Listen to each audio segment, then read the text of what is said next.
Hey, welcome! Today we are tackling a huge question, one that honestly affects every single one of us. We're going to try and piece together the puzzle of success, drawing on some really fantastic research from Edgar Tovar Garcia.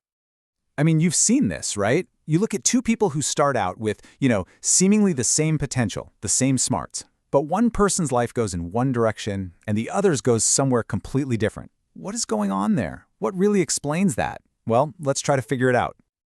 So to get to the bottom of this, we're going to look at 6 key pieces of the puzzle.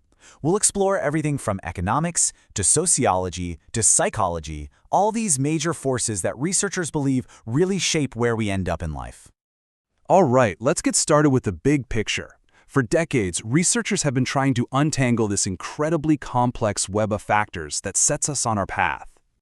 And here's what's so cool about this. All these different ideas from economics, sociology, and psychology, they aren't fighting with each other. They're not rivals. Instead, they actually fit together. Think of them as different layers that build on top of each other to give us a much clearer picture of the whole thing. So, let's grab our first piece of the puzzle. This is probably the one you've heard of before, human capital. It's the classic way economists look at things. Okay, so what is it? At its core, the theory of human capital says that we're basically rational investors in ourselves.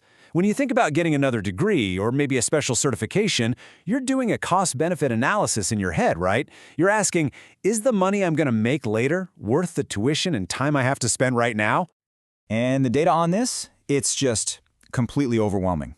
Researcher Gary Marks actually calls the link unequivocal. It's a fact. More education almost always leads to a better job and more pay. So this piece of the puzzle is absolutely fundamental. But, and this is a big but, here's the catch. If it was all just about skills, our puzzle would be solved, wouldn't it? This theory, as powerful as it is, just can't explain everything.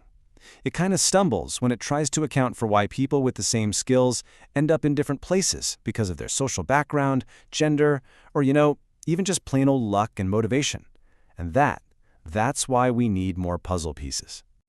So, if it's not just about our individual skills, what else is going on? Well, our next piece comes from the world of sociology, and it's all about the power of your network. We're talking about social capital.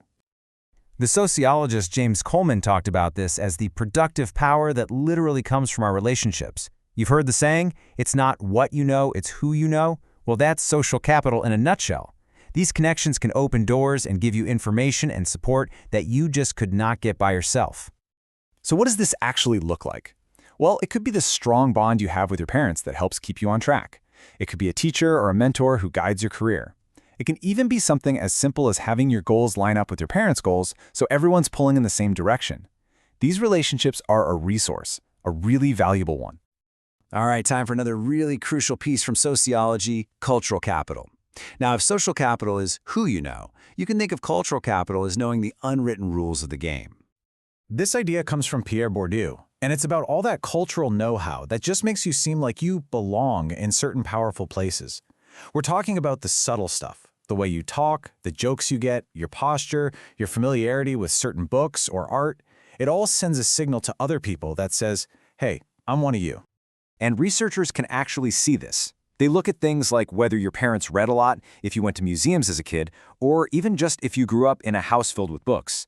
All these experiences build up this kind of invisible toolkit of cultural knowledge that can give a person a real leg up, often because the people in charge, teachers, bosses, unconsciously recognize and reward it.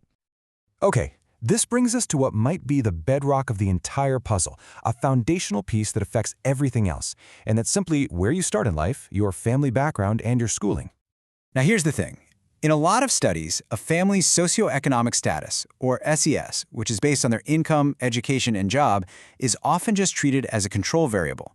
But many researchers are now arguing that actually it might be the single most important factor. It's what shapes a kid's access to all the other kinds of capital we've been talking about. This quote from Samuel Lucas just nails it. He talks about something called effectively maintained inequality. It's a fancy term, but the idea is simple. As soon as, say, a college degree becomes really common, advantaged families just find a new way to give their kids an edge, like getting them into a more prestigious university or a more exclusive program. They're always finding a way to maintain that advantage. Okay, so we've looked at the economic and social structures around us. Now, let's zoom all the way in for our final piece of the puzzle, the psychological factors inside of us, your inner drive. For the longest time, the main focus was on cognitive skills, how well you do on a math test or a reading test. But there's this wave of new research showing that non-cognitive traits are just as important, maybe even more so. This isn't about being book smart. It's about your personality, your habits, your whole mindset. We're talking about things like conscientiousness, that's your drive to be organized and disciplined, and self-efficacy, which is really just a fancy way of saying you truly believe in your own ability to succeed. It's about grit, how you handle a challenge, and how open you are to new things. So, we've got all 6 pieces of our puzzle on the table. We come back to that big question. Which one is the magic bullet? Which one matters the most? Well, the clearest answer from all this research is you can't pick just one. They are all woven together. They're deeply interconnected. And this, right here, is the solution to our puzzle. It's not about which theory wins. They all work together.